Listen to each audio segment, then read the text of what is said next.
pertandingan Spartak Moskow dan Liverpool beberapa saat lagi akan mulai. Mungkin gue ini menjadi orang pertama Indonesia yang nonton Champions pakai batik. Masuk Puri, luar biasa, pengalaman yang luar biasa. Jadi beberapa saat lagi kita mulai, mereka sedang siap-siap, bangku-bangku masih kosong. Nah, ini seneng banget gue. Tadi kita dapat kesempatan turun ke lapangan. Ini keren banget. Makasih ya.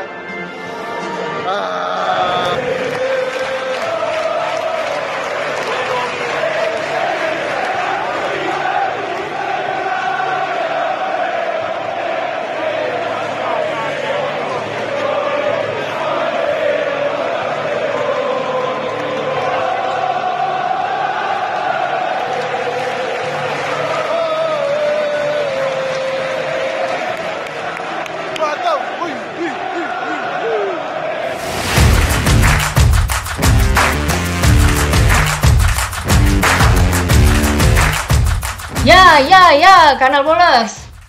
Itu sapaan channel lain ya? Oke, kita ganti. Hehehe, Kanal Bolers, selamat tabasuo. Kali ini kita akan bahas tentang bagaimana membenahi sepak bola Indonesia. Kita akan ngobrol santai bareng Bung Henry Satrio, biasa dipanggil Hensat. Bener, pengamat politik yang sering muncul di TV-TV itu. Tapi kita nggak ngomongin politik ya. Kapasitas Hensat di sini sebagai Ketua Umum Sepak Bola Indonesia Juara atau SIJ. Kita pingin tahu nih, bagaimana sih SIJ melihat sepak bola Indonesia?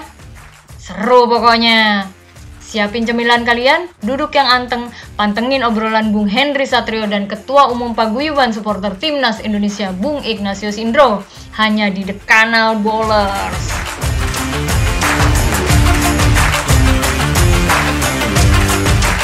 Halo Kanal Bolers, ketemu lagi dalam program The Kanal Bolers tentunya. Dan kali ini saya nggak sendirian, saya ditemani Bung Henry Satrio atau yang biasa akrab dipanggil Bung Hensat.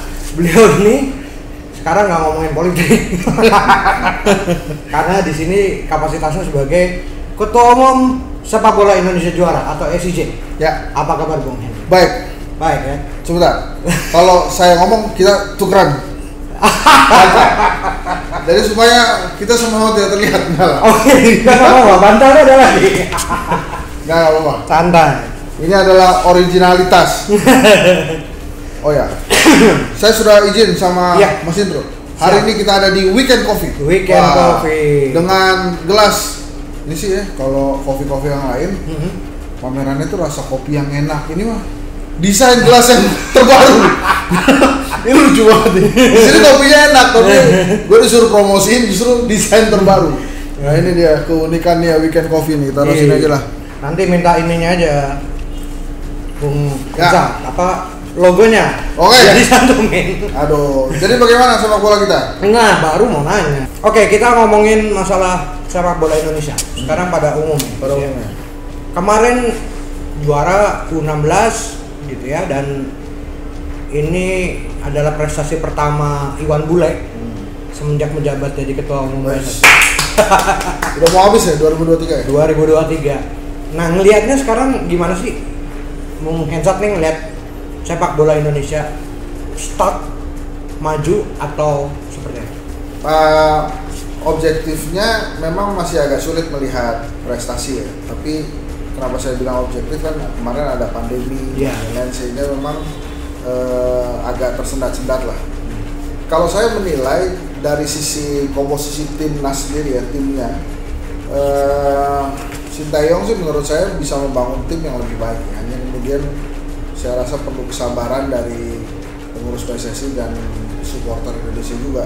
Kalau supporter Indonesia gue rasa kesabarannya nggak usah dipertanyakan lagi. Kita sabar sepanjang masa. Tapi mudah-mudahan memang dengan komposisi yang dibuat ini kita bisa lebih memiliki prestasi yang baik dan lolos ke Piala Asia dan lain-lain kan, walaupun berbagai gitu ya, tapi menurut saya sebuah hal yang patut dicatat oleh sejarah juga. Hanya memang kita ini seperti saya kadang-kadang nanya ya, kalau nonton sepak bola tuh kenapa kemudian kayak Myanmar, terus kemudian Vietnam, bahkan kita sempat deg-degan oleh Timur Leste itu mereka bisa gitu. Jangan-jangan kalau lawan Indonesia itu mereka punya motivasi sendiri, motivasi bisa mengalahkan gitu. Sementara kita ini kadang-kadang cuma lawan Thailand aja yang kita pengen menang, atau lawan Malaysia gitu misalnya. Saya sih tetap yakin bahwa sebetulnya Indonesia itu memiliki kemampuan dan kekuatan hebat di sepak bola. Hanya memang bagaimana kita mengelolanya aja. Oke, kalau saya setuju lah kalau kemudian pandemi dijadikan alasan kita agak tersendat beberapa tahun ini, tapi harusnya dengan kemenangan kemarin kita U16 itu harusnya bisa menambah prestasi kita juga. Prestasi adalah satu hal, tapi kemudian sepak bola di dalam negeri ini memiliki berbagai pekerjaan rumah juga yang harusnya kita bisa pikirkan. Misalnya keselamatan supporter gitu ya. Sepak bola Indonesia Juara beberapa kali melakukan pertemuan waktu itu ya sebelum pandemi dengan DPR Komisi 10 untuk bicara tentang keselamatan supporter. Memang agak terhambat juga tuh karena ada pandemi, terus kemudian kita mesti mulai lagi lah dari awal informasi itu. Karena menurut saya keselamatan supporter itu juga sangat penting. Jadi supporter ini jangan hanya dilihat sebagai objek saja, tapi juga bagian dari tim, bagian dari klub itu sendiri. Nah gitu, jadinya menurut saya sih masih bisa ditingkatkan lagi. Hanya memang entah kenapa ya, setiap kali masuk ke dalam perhelatan AFF misalnya, kita rajin masuk final kemudian terus kalah. Kalah menang soal biasa di dalam sepak bola, tapi kalau kalahnya keseringan kita capek juga. Jadi prestasi, kemudian yang kedua supporter, kemudian yang ketiga liga di dalam negeri menurut saya sudah beranjak ke hal yang lebih baik gitu. Saya sudah mulai bisa melihat liga di Indonesia ini sebuah industri yang menjanjikan gitu kan. Sebelumnya kita pernah bahas tentang sponsor juga gitu. Nah artinya apa? Dengan sponsor yang mau hadir ke dalam sepak bola Indonesia itu memang menggambarkan ada ada optimisme, ada masa depan yang lebih baik di persepak bolaan Indonesia. Nah kemudian yang ingin saya soroti juga tentang naturalisasi. Apakah memang harus sesering dan sebanyak itu juga naturalisasi? Itu hal yang perlu kita diskusikan juga.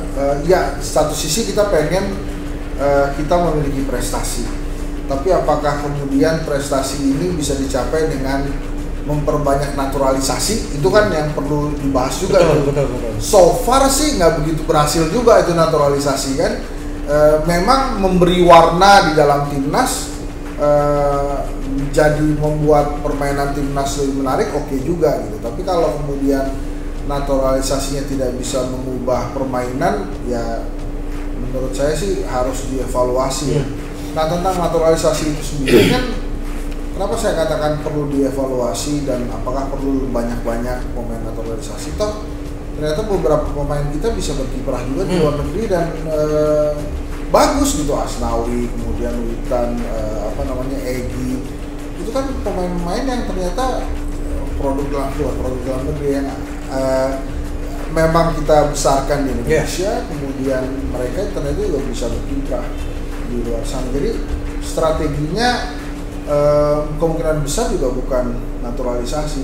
Saya nggak tahu ya kalau di sepak bola itu gimana. Tapi waktu misalnya kan saya pernah mengelola klub basket ya, itu ada pemain-pemain asing di sana. Memang bukan naturalisasi, tapi pemain asing di klub basket itu terkadang memang membuat pemain-pemain lokal kita, pemain nasional, pemain Indonesia itu agak jengah juga tuh bagaimana memainkan basket sebagaimana mestinya gitu. Misalnya sangat tergantung dari performa si pemain asing ini. Kalau si pemain asing lagi bau gitu ya udah bau semua gitu, karena apa-apa mereka oper ke sana, apa-apa ngoper ke sana. Dan saya melihat di tim nasional kita yang ada naturalisasinya itu tuh masih terjadi gitu, agak canggung, kemudian masih tergantung dengan pemain-pemain naturalisasi itu. Nah, selain tadi prestasi, kemudian tentang supporter, tentang sponsor, kemudian tentang naturalisasi, Dan yang terakhir menurut saya kedewasaan kita melihat sebuah pertandingan. Pertandingan sepak bola itu akan sangat dinikmati sih sebetulnya. Memang bila kita menikmati itu. Terkadang ya saya juga sering sih emosi kita itu meledak-ledak misalnya dengan keputusan wasit gitu ya. Iya. Tapi ya ini gue gampang aja ngomong gini, kalau lagi nonton ya kesel juga. Ya oke, wasit juga manusia, tapi salah satu keindahan sepak bola itu ya karena keputusan kontroversial wasit gitu kadang-kadang. Ya disitulah kenikmatan sepak bola. Tapi menurut saya kualitas para pengadil di lapangan Indonesia itu juga harus ditingkatkan.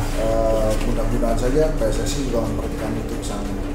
Nah, gitu sih Mas Indro, beberapa hal yang menurut saya tuh perlu jadi perhatian khusus ya. Selain memang kan ya sebelumnya semua orang juga sering membicarakan tentang kesejahteraan pemain.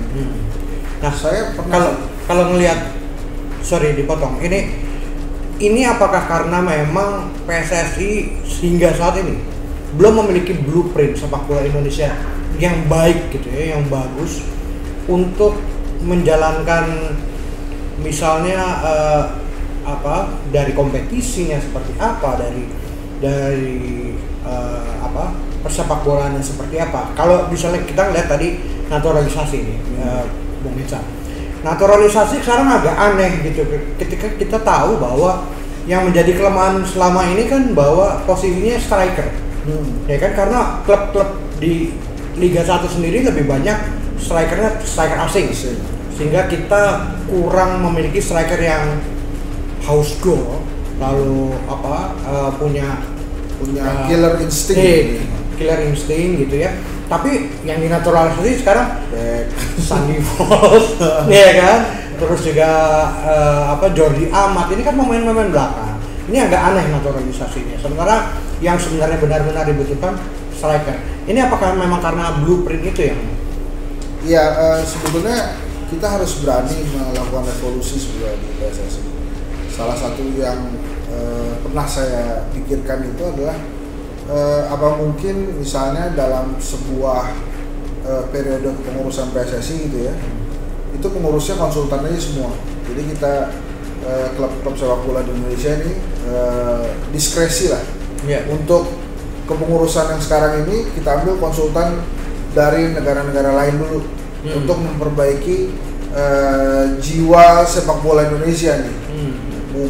Mungkin kalau itu dilaksanakan, yang naturalisasi itu dulu ya. Mungkin kalau itu dilaksanakan, kita bisa memiliki skema baru di sepak bola Indonesia. Selama ini kan yang hadir, yang berganti itu kan sebetulnya orang-orang yang sebetulnya mereka juga berasal dari ranah sepak bola yang sama gitu. Kayak gua malu aja kan kalau misalnya dijadiin pengurus gitu ya, ketua umum lo sekjen gitu misalnya, atau gua sekjennya lo ketua umum, masih juga kita mikirinnya nggak jauh-jauh lah dari kepengurusan sebelumnya gitu. Nah, mungkin nggak tuh misalnya ketua PSSI-nya kita ambil dari konsultan dari Italia, kemudian sekjennya dari Inggris gitu ya, buat ya kalau satu musim kelamaan atau satu periode kelamaan kita kontraknya 2 tahun gitu misalnya ya, supaya ada sebuah perubahan yang berarti lah dalam persepak bolaan kita juga gitu. Iya, gue ngerti kalau bicara statutanya nggak boleh, aturannya gitu nggak boleh, iya paham.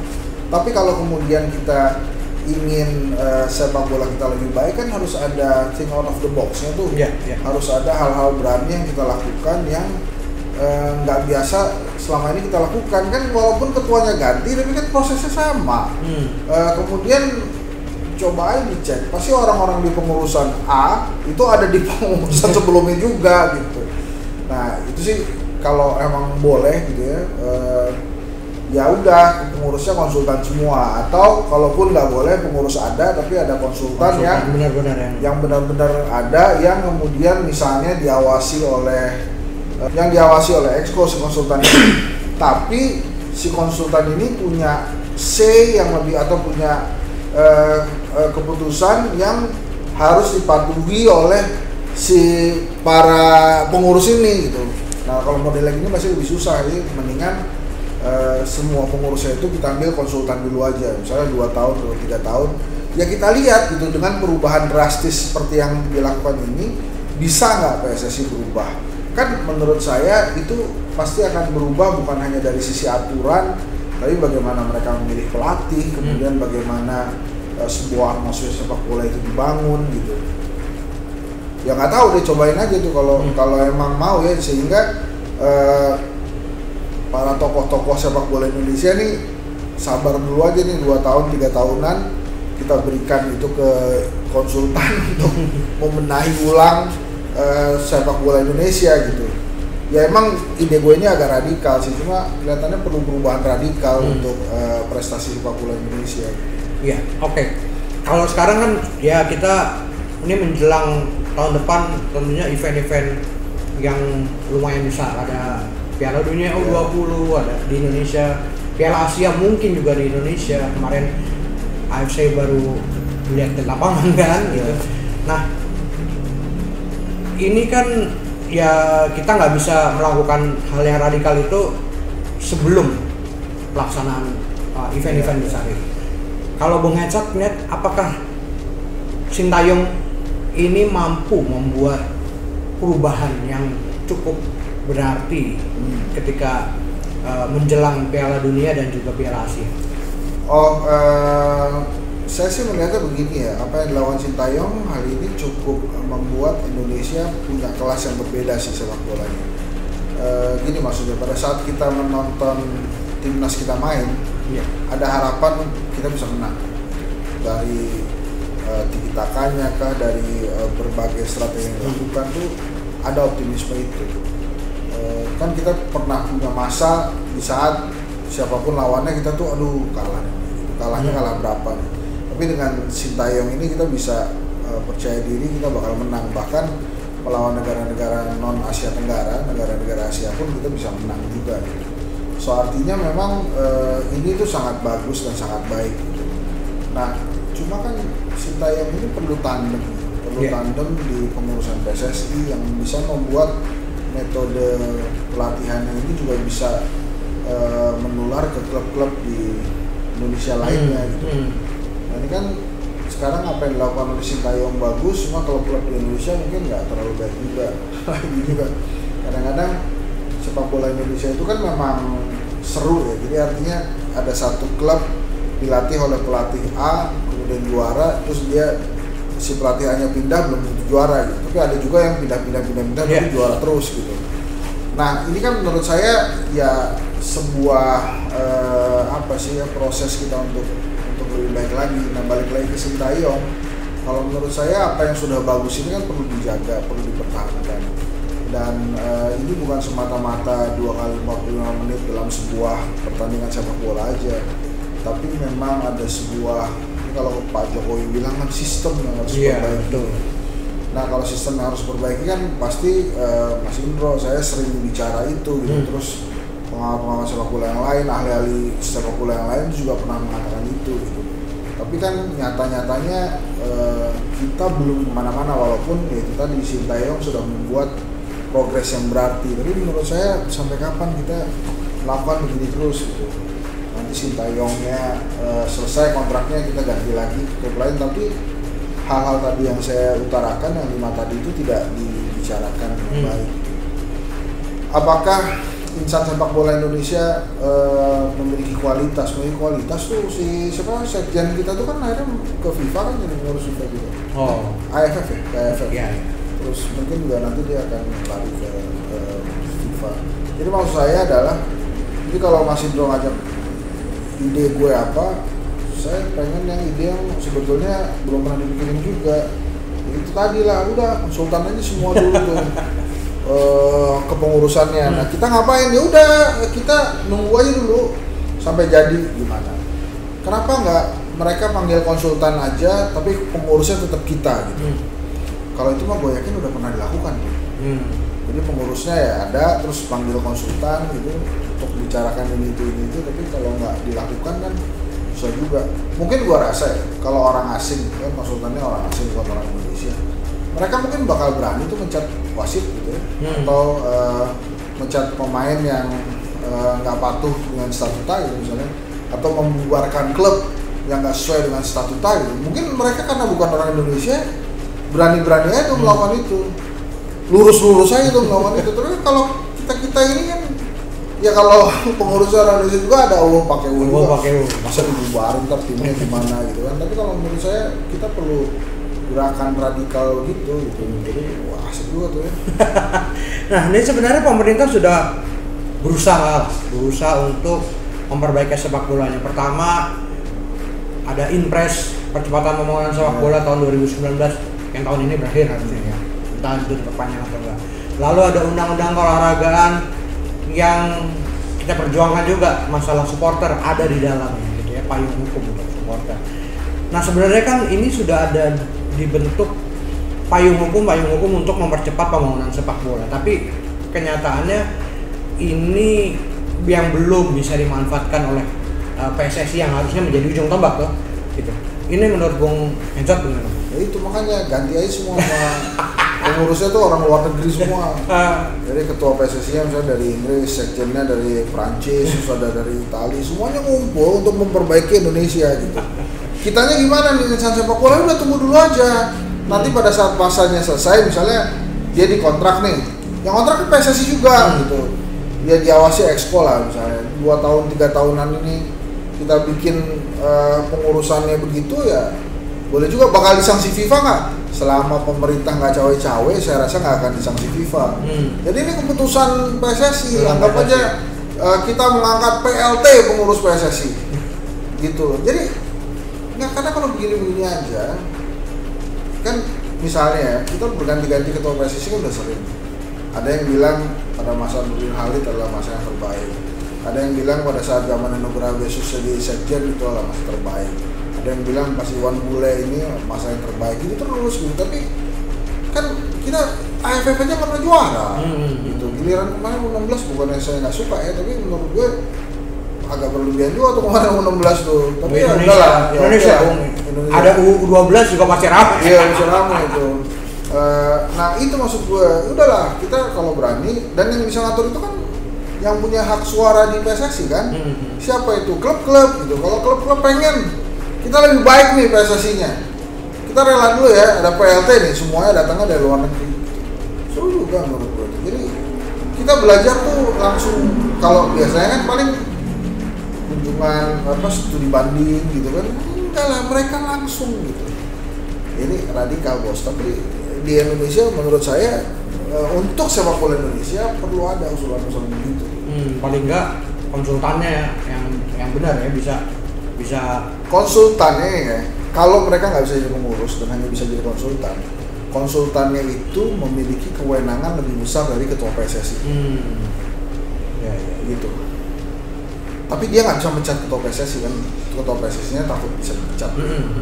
Tapi dia punya kewenangan besar tuh. Jadi kalau misalnya dia bilang, oh klub A ini supporternya nggak bisa diurus nih, ini kita bubarin aja nih. Atau klub A ini sering banget melakukan hal-hal yang tidak baik dalam sepak bola, itu kita bubarin aja. Atau wasit ini sering belah nih, berat sebelahnya dia, udah tuh pecat-pecatin aja dulu gitu. Atau ada pengurus PSSI yang wah ini kelihatannya terlibat match fixing nih, dipecat-pecatin dulu. Nah, maksud gue gini, kalau itu bukan warga negara kita, bukan orang Indonesia, itu pasti akan lebih santai tuh pecat-pecat. Nating dulu saja, nating dulu saja, pecat-pecat aja. Ya seru aja sih kalau bisa gitu. Tapi kan itu kemungkinannya kecil. Tapi nggak apa-apa, kali aja ada yang berani nekat, gitu kan? Karena gini, kecuali emang banyak kita semua nih sekarang sudah dalam level pasrah. Juara alhamdulillah, enggak ya udah, yang paling penting kita masih bisa nonton sepak bola di TV gitu. Ya udah kalau kayak gitu sih, ya kita happy aja, Liverpool juara atau Milan juara atau apa, ya udah kita tepuk tangan aja kencang-kencang gitu. Tapi sepak bola kita sendiri gimana? Nggak pernah juga kan? Ya gimana ya? Sampai menghela nafas. Nah, kalau saya tuh pengennya memang ada perubahan radikal Mas Indro. Apa yang dilakukan Sintayong ini bagus sudah. Tapi apakah cukup? Belum, kan kita belum juara. 16 aja kita juara. Bahkan Sintayong masih ada PR besar nih ya, bahwa selama dia pegang belum pernah kita ngalahin Thailand ataupun Vietnam. Nah itu kan lo lebih ngerti tuh. Seri doang kan kemarin. Iya, belum pernah mengalahkan. Nah itulah harusnya kan yang begitu-begitu mestinya nih. Kalau di level Asia Tenggara gitu, kita dekat sama Australia. Minimal Australia itu takut lah sama kita gitu. Sama tim sepak bola kita ini kan nggak juga, kayak masa Timor Leste aja gagah bos kalau lawan kita tuh. Apalagi kemarin ngebobolin duluan kan, gagal banget tuh. Itu kalau sampai kayak berhasil ngebobolin tuh sampai menang ya, waduh. Provinsi. Gitu. Ya, ini mungkin yang akhirnya Sintayong sendiri juga kurang percaya dengan pemain-pemain yang main di Liga Indonesia, sehingga dia meminta untuk naturalisasi. Nah, itu kan kayak gitu tuh. Kenapa tuh sampai kayak gitu?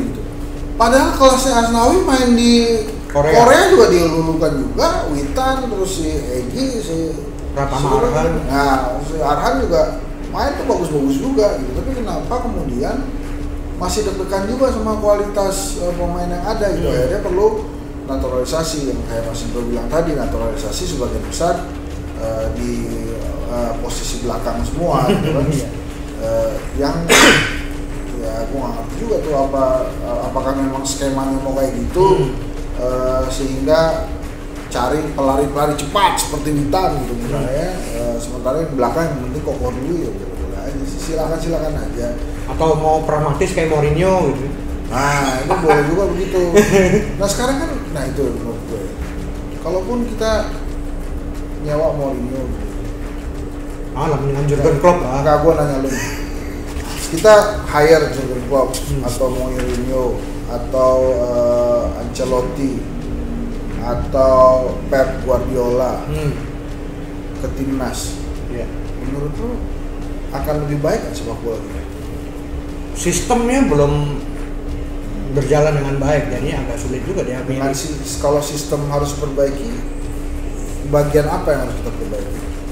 Pengurus PSSI kah, atau sistem sepak bolanya kah, atau sistem klubnya kah? Jadi gue yang tanya nih. Iya, nggak boleh nanya.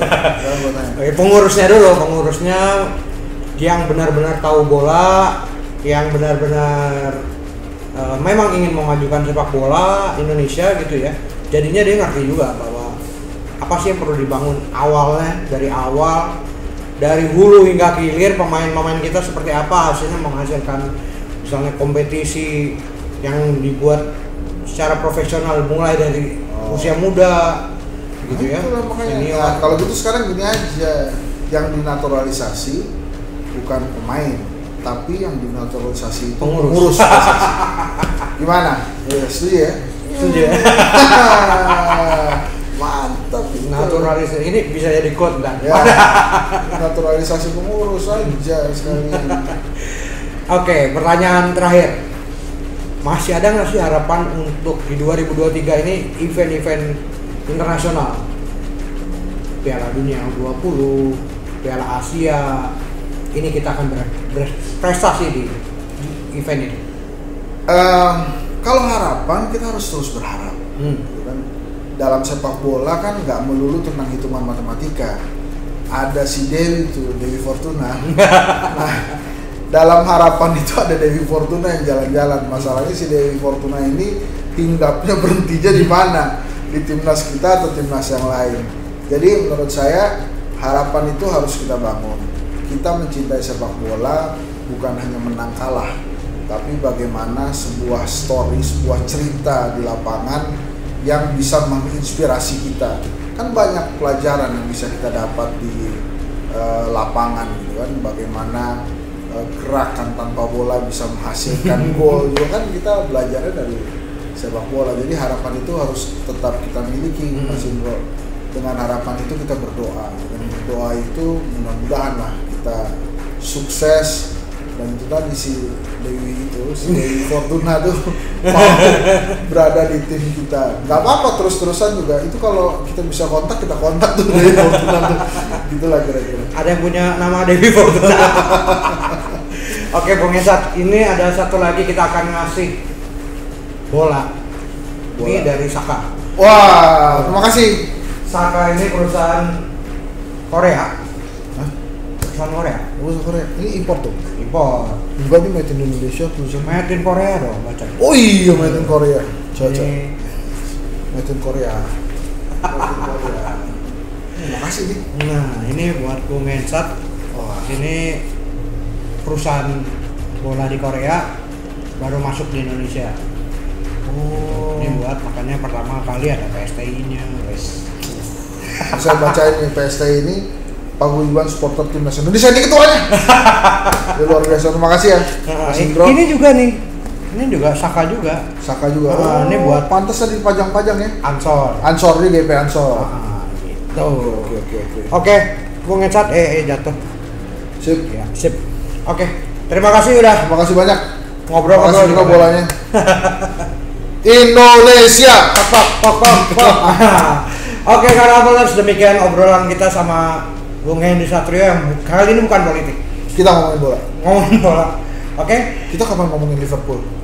Bentar, ada waktunya. Kita ngomongin Indonesia dulu. Oke, kita akan kembali lagi di episode yang lainnya dari The Kanal Bowlers. Bye.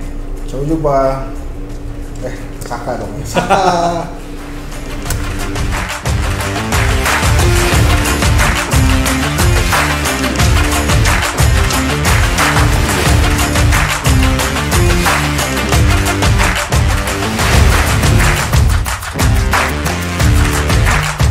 최근 여가 시간이 되면서 스포츠를 즐기는 사람들이 많다고 합니다. 그런 와중에 스포츠 용품이 큰 인기를 얻고 있다고 하는데요. 기술력과 함께 남다른 사랑을 받고 있는 이들을 지금부터 저와 함께 만나보시죠.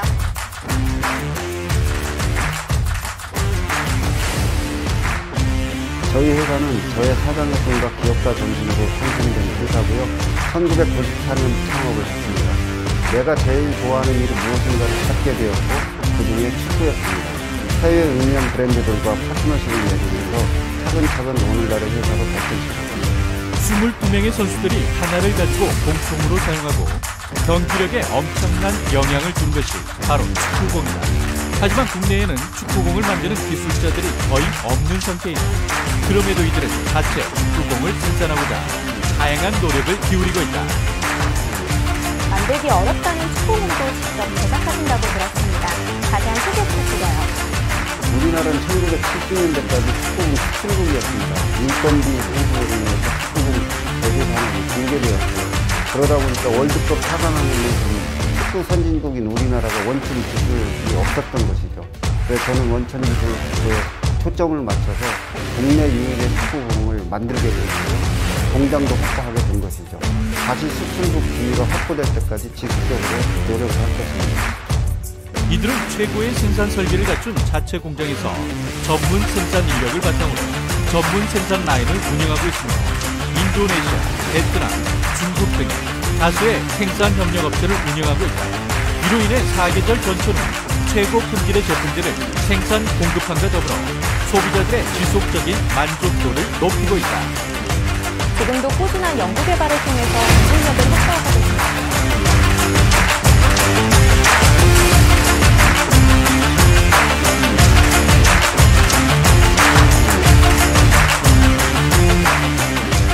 Gimana? Cadas, beringas, resah, dan galau kan obrolannya? Hehe. Semoga ini bisa menjadi masukan yang berarti untuk memajukan sepak bola Indonesia ya guys. Menurut kamu, bagaimana memperbaiki sepak bola Indonesia terutama jelang pagelaran Piala Dunia U20 dan juga Piala Asia tahun depan? Please, komen di bawah ya. Oke guys, jangan lupa subscribe, like, and share untuk mendukung channel ini lebih berkembang. Kita ketemu lagi di episode lainnya. Salam olahraga, bye!